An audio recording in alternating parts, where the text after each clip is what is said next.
The world does not pause for our wounds. It does not step aside for our fears. It does not lower its voice when we feel weak. It moves on cold, vast, indifferent. And in that indifference, it demands something from us. Not tears, not pleading, but discipline. We have learned slowly, painfully, that if we are to survive in such a world, we cannot collapse every time the ground shakes beneath us. We cannot hand over our peace to every passing insult or disappointment. We cannot let our emotions, wild and untrained, drag us like prisoners through the day. No, we choose another path, a harder path, a path where we stand firm no matter how violent the storm becomes. When things fall apart, we do not perform for the world. We do not shout our suffering. We do not beg for relief. We hold ourselves upright. We breathe. We endure. We act as if nothing bothers us. Not because we are numb, but because we have carved out a strength deeper than pain itself. We refuse to let anger steer us. We refuse to let fear pull us into darkness. We refuse to let despair decide who we are. Know the truth. Destructive emotions are the greatest chains a person can carry. Rage burns us. Envy poisons us. Fear blinds us. And so we fight not with fists, but with mastery over our own minds. We become watchers of our thoughts, guardians of our reactions. Inside us grows a quiet, steady power. A power to choose calm when chaos surrounds us. A power to remain still when others break. A power to say, this moment may challenge me, but it will not rule me. This way of living is not easy. It demands that we confront ourselves. It demands that we let go of the childish longing for a gentle universe. It demands that we transform hardship into fuel. But in return, it gives us something rare, an unshakable core, a mind that cannot be owned by circumstance, a heart that refuses to be destroyed by the world's cruelty. We walk this path together. We choose composure together. We rise above together. And in the darkest hours, when everything seems to crumble, we remember what we stand for: self-control, dignity, and the courage to stay unmoved. No matter how hard things are, we act as if nothing bothers us, not to deceive the world, but to lead ourselves, not to impress others, but to become unbreakable. Why we stand still in the fire. Most people wander through life believing that calm is some rare gift bestowed upon a fortunate few at birth. They see the serene faces in a crowd, the ones who seem untouched by chaos, and they assume those people were simply born untroubled, as if some mysterious force had chosen to spare them from the storms that batter everyone else. But anyone who has walked through real hardship knows the truth is different. Calm isn't a blessing handed down from above. Calm is forged. It is hammered out in the furnace of 1,000 disappointments and cooled in the silence of 100 beats. It is not an inheritance, but an achievement, a quiet triumph built moment by moment, often without applause or recognition. Think of every time you have been insulted. Every time someone's words or actions cut at your pride or tried to pull you into their storm. The easy reaction is to strike back, to raise your voice or sharpen your tongue. But when you choose instead to hold your ground, to let the wave crash and pass, you are doing more than avoiding conflict. You are building something. You are strengthening an invisible muscle, the one that lets you carry yourself with dignity, even as others lose theirs.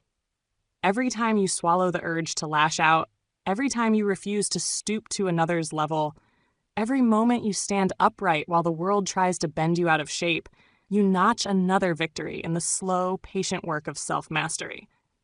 The world may not notice these moments. They rarely make headlines, but they add up. They build a quiet power within you that no one can see, but everyone can sense. If you want the world to respect you, you must first learn to respect yourself. Not in the easy hours, but in the hardest ones. Anyone can smile when the sun is shining, when fortune is kind and the path is smooth. Anyone can preach virtue when the crowd is on their side, nodding and cheering. The real test comes when the wind turns cold and the shadows grow long, when even your own thoughts seem to conspire against you. Can you hold your center when no one is watching? When the applause, can you stand firm when your own mind whispers defeat? That is where true composure is born. Not in the gentle daylight, but in the midnight hour when you face yourself alone. People will look at you and wonder how you do it. They'll ask, "Don't you feel anything?" As if being unbothered means being numb, hollowed out, or detached from all feeling. But numbness is not calm. Numbness is a defense, a shutting down, a refusal to engage with life's pain and complexity. Real calm is something else entirely. Real calm is a decision. It is the choice to feel everything, the full force of anger, sadness, joy, disappointment, but not to be ruled by any of it. It's knowing that feelings will come and go, that storms will rise and pass, and refusing to let any one of them drag you off course. To be calm is not to be empty. It is to be full of experience, full of scars and memories and lessons learned. Calm is the discipline of sitting with your discomfort, of letting your heart ache without needing to show it to the world. It's the silent strength that lets you step through chaos with a steady step, unhurried and unbowed. In the end, calm is not given. It is earned one hard decision at a time, and the more you choose it, the more it becomes a part of you until one day the storms come and you find to your own surprise that you do not flinch. You stand, and in that standing, you are free. +2, the world will test you. The world has an uncanny talent for finding exactly where you are most vulnerable, like water seeping through cracks in a stone. It seems to know where your defenses are thin and where the old scars still ache. It is relentless in its pursuit, probing the places you hoped were forgotten, exposing wounds you thought had long since healed. Sometimes these tests arrive as people who look at you and see only your shortcomings. Their doubts are subtle, a sideways glance, a word spoken just loud enough for you to hear, planting seeds of uncertainty. Sometimes it comes in the form of betrayal, someone you trusted, perhaps even loved, turning away or choosing their own interests above your bond. These betrayals sting not just because of the act itself, but because they echo old disappointments, reopening doors you hoped had been closed for good. Other times, the world's test is more abstract, a golden opportunity that glimmers in your hands for a moment before slipping away. No matter how tightly you try to hold it, you are left staring at your empty palms, wondering what you could have done differently, feeling the sting of loss as keenly as any physical pain. The world does not spare you insult either. Sometimes it seems to go out of its way to make you feel small, insignificant, easily overlooked.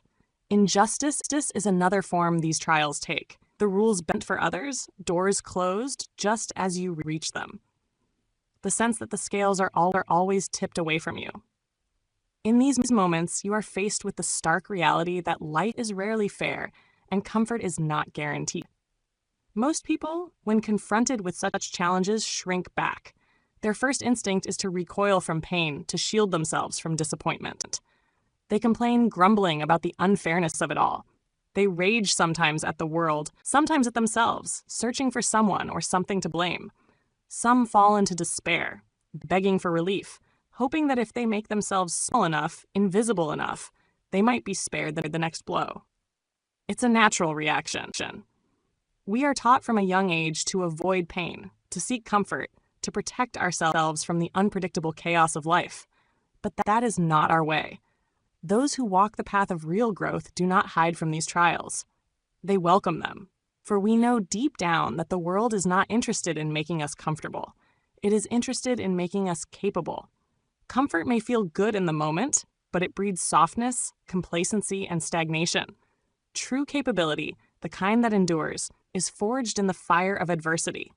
Every difficulty, every disappointment, every heartbreak is an invitation to become more than we were before. Every hardship that appears before you is not just an obstacle. It is a question quietly asked of your spirit. How will you respond? Will you meet the challenge with bitterness, letting resentment take root and sour your perspective? Or will you greet it with composure, standing tall in the face of difficulty, refusing to let the situation dictate your inner state? Will you drown in self-pity, seeing yourself as a victim of fate? Or will you reach for self-command, asserting your power to choose your response, no matter the circumstance? Each day, life sets the stage anew. It will test you with a fresh set of trials, some small and some overwhelming. The choice is yours. Will you act as if nothing bothers you, not because you are numb or empty, but because you have discovered an inner strength that cannot be shaken? To welcome the test is to understand that growth is not handed to you. It is earned one trial at a time. In this way, every challenge becomes an opportunity, and every pain becomes a lesson. shaping you into someone who is not only capable but truly unbreakable. 3. The art of unshakable presence. Imagine this scene for a moment. You step across the threshold and enter a room where chaos reigns. There is shouting, frustration, and a low hum of unease that buzzes in the air. Some faces are twisted with anger. Others look lost in confusion or paralyzed by fear. The energy is restless, like a storm trapped within four walls. Most people caught in such an environment become swept up in it without even realizing. Voices are, and a single spark can ignite a chain of reactions that leaves everyone shaken. But you move differently. You are like a stone in the middle of a rushing river. The water, wild and relentless, surges all around you, but it cannot dislodge you. The current bends, splits, and swirls, but you remain anchored, unmoved from your place. There is nothing flashy or boastful about your presence. In fact, your power is found in your quiet steadiness. The world can't help but notice, not because you shout to be heard or dominate the conversation, but because in a room full of shifting emotions, you are a fixed point, calm, clear, and unshakable. This is the art we practice every day. It is not the art of avoiding storms or pretending that storms do not exist. Rather, it is the art of walking through the tempest and remaining dry, of holding your dignity when insult flies like arrows. It is the practice of absorbing loss and still finding the strength. We do not deny pain, nor do we make light of it. Pain is a part of life, as real as the air we breathe and the ground beneath our feet. But there is a crucial difference between acknowledging pain and allowing pain to rule our actions. Most people are swept into the great theater of life without pause. Every slight, every careless word, every rumor becomes a performance, drawing them in as unwilling actors. The urge to respond, to defend oneself, to prove a point or nurse a grudge is almost overwhelming. The world rewards those who are quick to react, who shout the loudest, who give in to the drama of the moment. But true living, the kind that endures, that leaves a mark not on the world but on the soul, is something different. Those who endure, those who truly thrive, have learned a discipline that sets them apart, command. This discipline is not about denial or repression. It is about cultivating the ability to stand in the center of your own experience and choose your response with intention. They do not allow the unpredictable events of the outside world to dictate the atmosphere of their inner world. Instead, they become the architects of their own internal weather, maintaining calm when storms break all around. When you practice this art, you begin to see life's challenges for what they truly are: opportunities to strengthen your resolve and deepen your character. Insults become tests of dignity. Loss becomes a chance to move forward with grace. Pain, rather than being something to flee, becomes a teacher. Your sense of what matters and reminds you of your own strength. To walk into chaos and remain calm is no small feat. It takes years of effort, countless moments of choosing patience over anger, silence over argument, and acceptance over resistance. But the result is worth it. When you become the stone in the river, you don't just survive the currents, you shape them. You become a living example of stability, someone who others look to when their own foundations are shaking. In a world that is quick to react, you become the presence who knows how to remain. And in that remaining, you find a quiet kind of power that nothing can take away. 4. Your enemy within. No enemy is more dangerous than the one that lives inside your own mind. It is not always the challenges outside that bring us to our knees, but the quiet, persistent voices within. There is a whisper that says, "You're not enough," echoing through your thoughts in moments of doubt and exhaustion. It's that subtle inner saboteur that chips away at your confidence, planting seeds of hesitation where boldness should stand. The most cunning adversary is not always found on the battlefield of life, but in the private corners of your own thinking, the silent doubts that erode your ambitions, the lingering guilt over past mistakes, and the flashes of anger that distract you from what matters most. This inner enemy is relentless. It is the doubt that, if left unchecked, convinces you to shrink until they are small enough to fit inside a box labeled safe. It is the anger that stirs up battles with imagined foes, that pushes you to fight shadows and defend your pride when what you truly need is to forge your own path forward. Sometimes it's not even the loud voice of criticism, but a quiet suggestion, a subtle urge to give in, give up, or turn back just as you are about to make progress. All the while, life continues to unfold around you, full of people and events you cannot control. You cannot always shape the world to your liking. You cannot guarantee that people treat you with the kindness or understanding you desire. You cannot protect yourself from every disappointment, every heartbreak, every misunderstanding. The world will test you not just once, but again and again. People will misunderstand your intentions, question your motives, or wound you without reason. Some will judge you unfairly. Others will let you down, and sometimes life will seem impossibly indifferent hopes. But here lies the great truth. While you cannot dictate the actions of others, you can determine how you respond. You can make the decision again and again that nothing from the outside shake the deep pillars of who you are. That is your power. Your strength is not measured by your ability to control circumstances, but by your refusal to let those circumstances control you. You can choose not to surrender your mind to anger, even when provoked.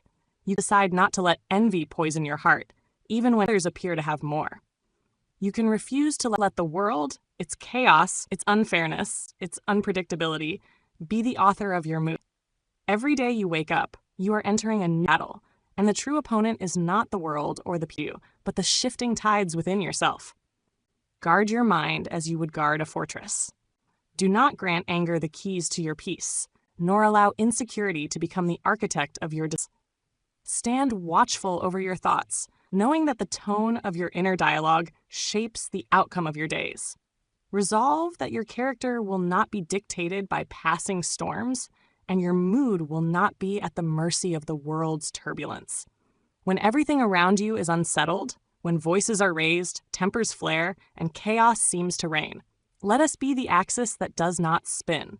Let us be the steady point in a turning world, the calm in the storm, the one who holds fast when everything else wavers. This is the real battle, the one that matters most, and it is won not by conquering others, but by mastering ourselves. In the end, peace is not something the world gives to you. It is something you build moment by moment from within. 5. Practice every day, every hour. How does one truly become unbothered? It is not achieved by running away from the world or by building high walls to protect yourself. The unbothered person is not someone who hides or retreats, but rather someone who steps into the world fully present, eyes wide open, and refuses to flinch in the face of challenge. True composure is not found in avoidance, but in courageous engagement with every part of life, the good and the bad alike. Every insult that comes your way is not just an arrow aimed at your heart. It is also an opportunity. Each time someone tries to provoke you, to unsettle your calm, or undermine your confidence, you are being handed the chance to practice patience. You could react and let anger take over. But with practice, you learn to let the moment pass, to respond with dignity rather than defensiveness. Slowly, this becomes a habit. The world tests your patience, and every time you hold your ground, your inner strength grows a little bit stronger. And every time you hold your ground, your inner strength grows a little bit stronger. Failure, too, is not something to be feared or resented. Every mistake, every setback, every missed opportunity is a lesson in humility. To stumble is not a mark of shame, but a natural part of the journey. When you fail, you learn to bow your head, admit your humanity, and find the courage to try again. Humility is the soil in which resilience grows. The more you accept failure as part of the process, the less it can shake your core. You come to realize that being unbothered does not mean being perfect or immune to disappointment. It means embracing life, setbacks, and all without letting them define your self-worth. And what about fear? Fear is a constant companion on the road to becoming unbothered. It whispers that you are not ready, that the risks are too great, that disaster is waiting just out of sight. But every fear is also a test of resolve. The more you face fear head-on, refusing to run or shrink away, the more you prove to yourself that you are stronger than the things that scare you. Fear loses its power when you meet it with steady eyes and a willing spirit. Even trembling, you step forward. Even uncertain, you hold your ground. Of course, you will not always win. There will be days when anger bursts through your composure you will not always win. There will be days when anger bursts through your composure like a flash of lightning, when fear tightens around your chest and makes it hard to breathe, when despair darkens your thoughts and clouds your judgment. These moments are inevitable. They do not mean you have failed. Even then, the practice continues. You begin again as often as needed. You pause. You steady your breathing. You remind yourself that your dignity is yours alone. It is not something that can be granted or taken away by the world. It is your birthright, and you can reclaim it at any moment, no matter what has happened. This is the essence of the practice.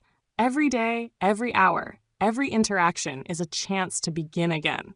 Be slow to anger, no matter how tempting it is to strike back. Be quick to forgive, even when old grudges feel justified. Hold your composure not as a favor to the world, not because others are always worthy of your restraint, but because you are. You deserve the peace that comes from mastering yourself. In practicing patience, humility, and courage, you are building a foundation that the world cannot shake. Over time, you become unbothered, not because nothing touches you, but because you know deeply that you are strong enough to endure. Because nothing touches you, but because you know deeply that you are strong enough to endure whatever comes. 6. The red thread, meaning over motion.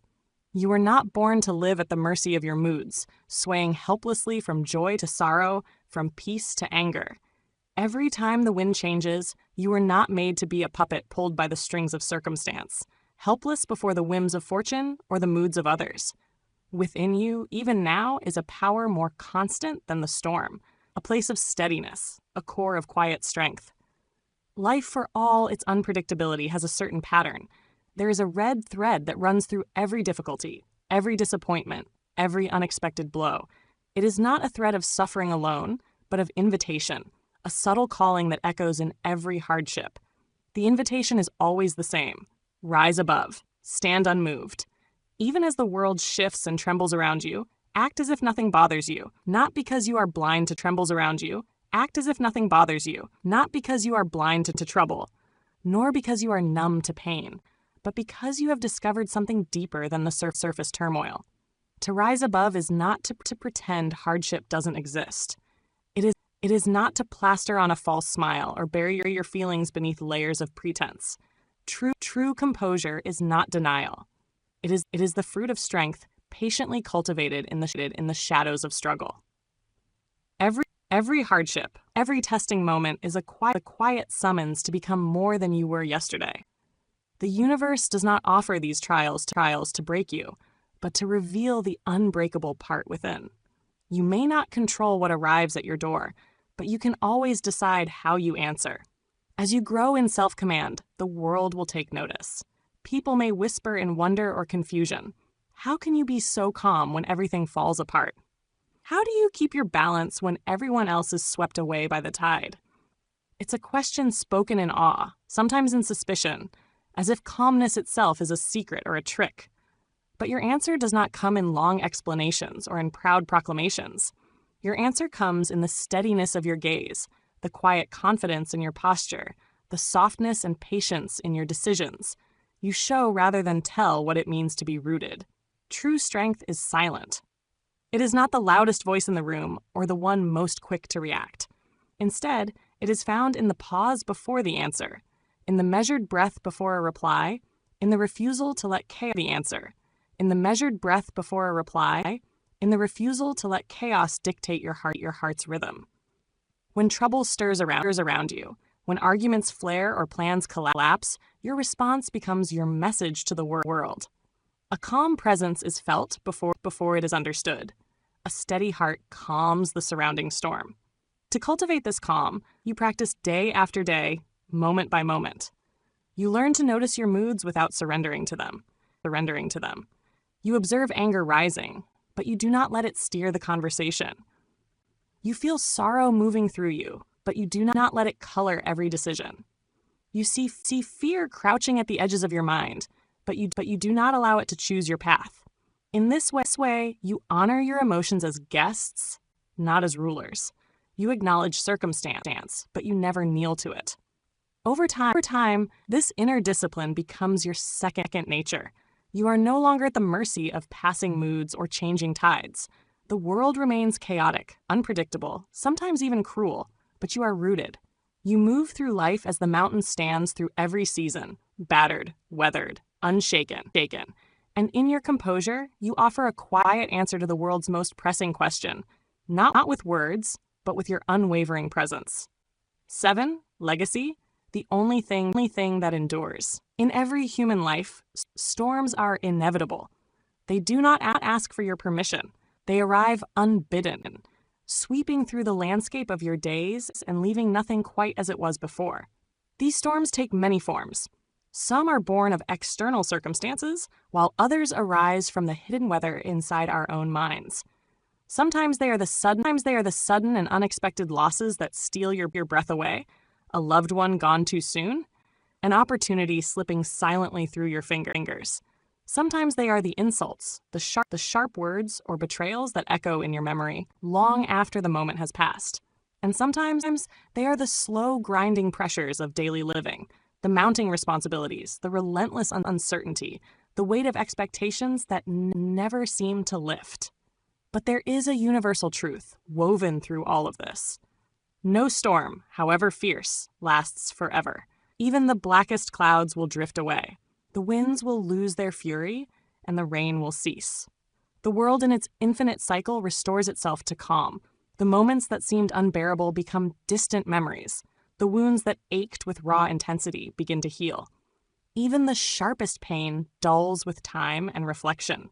Insults so piercing in the moment are forgotten. Disappointments once overwhelming fade to mere shadows on the wall of the past. Yet as the chaos passes and the silence returns,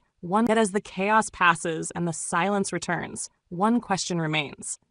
Who have you become in the process? What did you do when the world pressed hardest against you? Did you let yourself be blown about by every gust of emotion, surrendering your peace to every passing disturbance? Or did you anchor yourself, respond with intention, and forge a strength that was deeper than circumstance? Did you react or did you respond? Did you surrender to every mood or did you master yourself? There is a world of difference between reaction and response, and this distinction defines the quality of our lives. A reaction is instinctive, unfiltered, often unexamined. It bursts forth as soon as a trigger is pressed, a word spoken in anger, a decision made in haste, a feeling allowed to rule over reason. A word spoken in anger, a decision made in haste, a feeling allowed to rule over reason. To live in reaction is to live as a ship tossed on the sea at the mercy of every wave and wind. A response, on the other hand, is chosen. It comes from a place of presence. The person who responds does not deny the storm. They feel its force, register its reality, but they choose their next move carefully. They pause. They breathe. They remember what matters most. And then they act not out of impulse, but out of principle. It is easy to react. The world almost encourages it. Life today is engineered to provoke competition, gossip, anger, noise, the constant churn of opinions and outrage. But to respond is to break the pattern. It is to claim a sliver of freedom in the heart of chaos. It is to decide that no matter what happens around you, you will not betray your dignity or your sense of self. History, literature, and personal memory all on archetype, the calm in the storm. We are drawn to those who, when trouble comes, do not flinch. Their stories endure not because they never struggled, but because they met struggle with something greater than fear or anger. We remember those who, not out of desperation, but out of conviction. Those who carry themselves with a dignity that is unshakable, no matter how hard the world tries to break them. Consider the leader who speaks softly while others shout, who stays patient when others panic. Consider the friend who offers steady support in crisis, who does not abandon themselves or you when things fall apart. Consider the ordinary person who faces hardship, not by pretending it doesn't exist, but by meeting it fully, breathing through the pain, making wise choices even when the ground is shifting. What sets these people apart is not their immunity to trouble, but their refusal to be defined by it. Their calm is not passive. It is not a lack of feeling or a cold indifference. It is an active, courageous choice, one made again and again, sometimes 100 times in a single day. Many people think the secret to peace is to avoid hardship altogether. They spend enormous energy trying to dodge discomfort, shield themselves from criticism, and sidestep any situation that might stir up pain. They believe that if they can just arrange the right circumstances, enough security, the right relationships, the perfect environment, then they will be safe from the storms. But avoidance is not presence. It is a kind of sleepwalking. The person who lives in avoidance never really lives at all.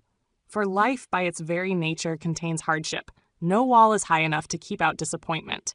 No plan is perfect enough to eliminate loss. Sooner or later, the storm comes, and when it does, those who have spent their lives running are often the most shaken by its force. True presence means standing your ground. It means refusing to hide from pain or pretend it isn't real. It means letting hardship enter your life, not as an enemy to be vanquished, but as a teacher to be respected. You absorb what comes. You transform it not by denying its existence, but by allowing it to deepen you, to make you more compassionate, more courageous, more fully alive.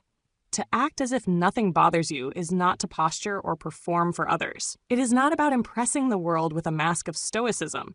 Instead, it is about building a fortress within a sanctuary of stability, a wellspring of resilience. This is an inner place that cannot be breached by insult, by disappointment, or by the ever-changing opinions of others. This fortress is not a rigid shell. It is alive, flexible, and evolving. It is made of every lesson learned in hardship, every small victory over anger, every moment you chose patience over reactivity. With each challenge you face and overcome, you lay another stone in its foundation. You begin to recognize that composure is not something you are born with, but something you earn by brick, decision by decision, moment by moment. The work is quiet and often unseen. There is no applause for a person who, in the privacy of their own heart, chooses understanding over rage or perseverance over despair. Yet this quiet work is what shapes you into someone who cannot be easily moved by the chaos around them. To truly master yourself, you must become skilled at absorbing hardship, not in the sense of numbing yourself or shutting down, but by letting the experience pass through you, refining you rather than corroding you. Each insult, instead of being a poison, becomes a prompt, a chance to reflect, to reframe, to choose how you want to show up. Failure is no longer a mark of shame, but a chapter in your education. Loss is not a sign of weakness, but a natural part of life's rhythm. When you live this way, hardships shrink your world.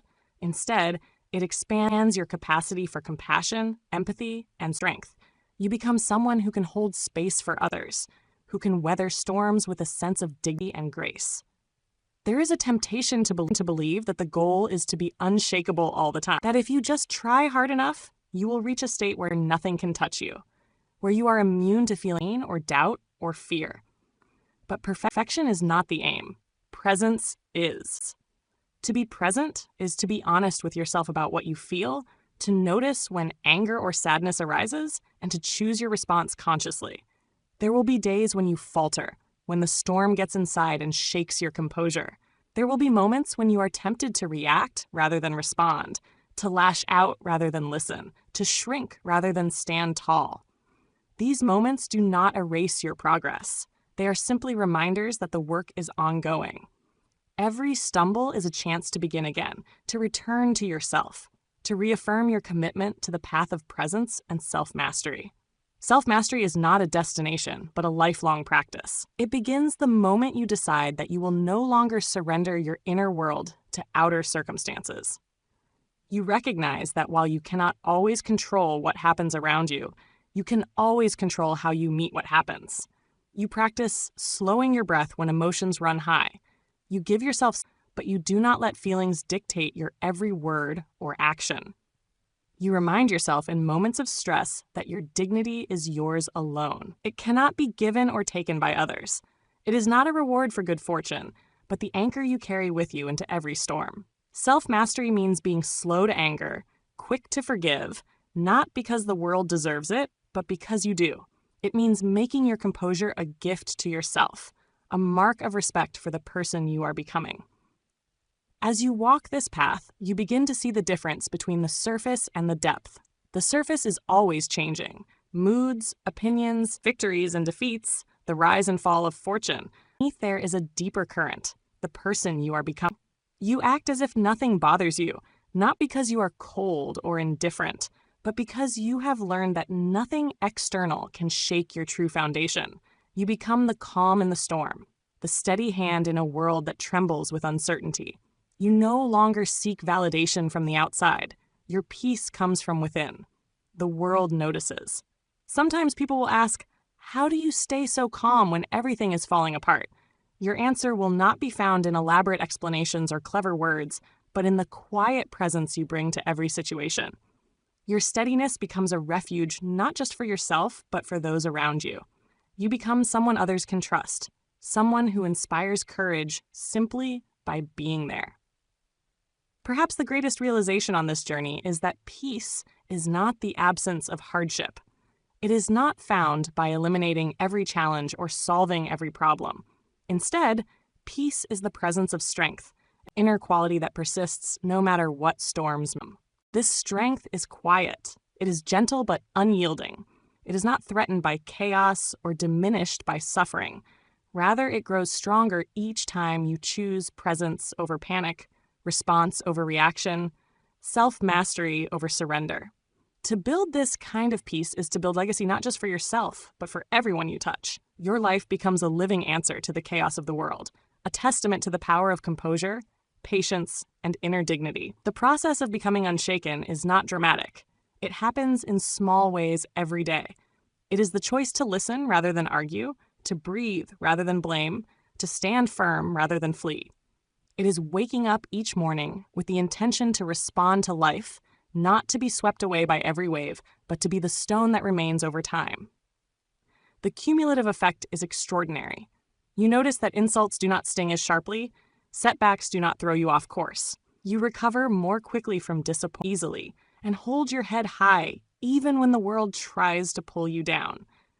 You become, in the best sense, untouchable. Not because nothing can reach you, but because you are strong enough to let everything pass through you without losing your center. The world is always watching. Often, the most powerful lessons are not taught through words, but through the silent witness of example. When you hold your composure under pressure, when you meet difficulty, that it is possible. Your calm gives others permission to find their own center. Your quiet strength becomes a beacon. In this way, self-mastery is not just a gift to yourself, but an act of service. In the end, the storms will pass, the wounds will heal, and the insults will be forgotten. What will endure isn't hardship itself, but who you became in the process. The quality of your presence, the way you responded to challenge, the dignity with which you carry yourself, this is what remains. You do not achieve this by hiding from hardship or denying pain. You achieve it by stepping fully into life, absorbing what comes, transforming difficulty into depth, and building a fortress within. You act as if nothing bothers you, not to impress others, but to build an inner life that is rich, deep, and unassailable. And so, as you continue walking this path day after day, you discover the true nature of peace. It is not something that comes when life is easy. It is not something fragile or fleeting. Peace is the presence of strength, the strength you have built moment by moment, storm by storm, choice by choice. In the end, you do not remember the storms as much as the person you became in weathering them. This is what remains when all the storms have passed. Thank you for listening until the end of the video. If you found it helpful, hit subscribe so you won't miss the next business lessons. Share your startup idea in the comments. I'd love to hear your story and learn together. See you in the next video on Listen to Get Rich.